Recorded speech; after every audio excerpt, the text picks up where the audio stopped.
Hello everyone and welcome back to Color Scholar. Today we will recreate one of the most famous Pointillism painting, A Sunday Afternoon by Georges Seurat. Seurat created the entire painting by laying down little dots of paint over the course of 3 years as it turns out. But Photoshop offers Pointillism Filter which operates much more quickly, and today I'm going to show you how you can use this filter to get this particular Pointillism effect. Here I've got an image from the TV show The Office, and they have recreated the Sunday afternoon painting in one of their promotional photos. So let's apply the filter to this image. The first thing we need to do is make our image a smart object so that we can apply smart filters and be able to alter the settings if we want to.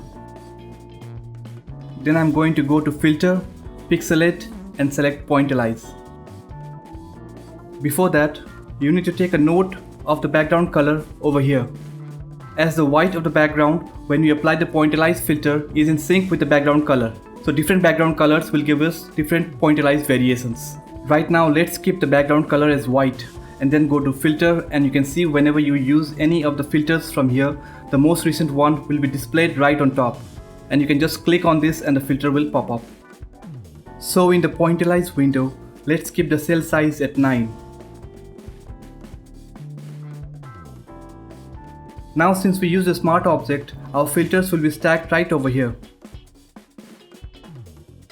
Click on the slider icon to open the blending options dialog box. You will notice the effect shift on the screen, and that is because the Pointillism filter is random, and so every time you modify it, Photoshop reinterprets the effect. So now we need to remove the white pixels from our painting, and we can use the darken blend mode that will drop everything white in the image. Next I'm going to change the background color to black and again apply the Pointillism filter, and I'll keep the cell size at 6 now. I will then open the blending option from this slider icon and then change the blend mode to lighten to remove the black pixels from our painting. Now I will make my background color gray by opening the color picker, and I'll put the value for brightness at 50%, and this will give me gray color. I will then apply the Pointillism filter again and keep the cell size at 3. I'm using different values for Pointillism to bring some variation in the effect. Let's open the blending option once again. So far we have removed white pixels using darken blend mode and black pixels using lighten blend mode. Now, in order to remove the gray pixels, we can use pin light, which is a combination of darken and lighten blend mode.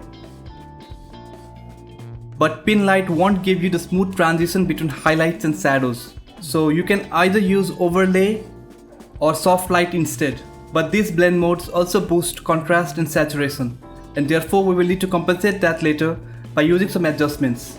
So let's keep the blend mode as soft light. I will delete the smart filter mask as I have no use for it for this effect. Now let's bring down the saturation using vibrance adjustment layer. I'll keep the value for vibrance at -50.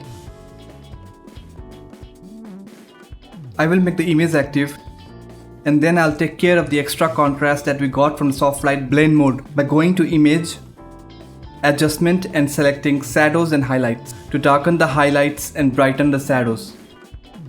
I will keep the values for both at 15%.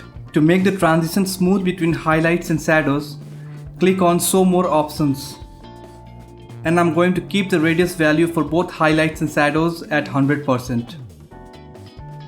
You can keep the color at 0% as well to avoid oversaturation. Now our Pointillism painting is almost ready. Next I'll add some texture to the painting. First I'll merge all these layers with the combination Ctrl Alt Shift and E. After that I will go to Filter again, Stylize and Emboss. Here I'll keep the angle at -135 degrees, height at 2 pixels and the amount at 500. Now after we have applied the Emboss filter, you can see we are getting some green aberrations which we don't want, as we only need texture and not any color from this layer. So in order to remove them, I will desaturate it by going to Image, Adjustment and Desaturate. After that, I will change the blend mode to soft light, and I'll keep the opacity at 70%.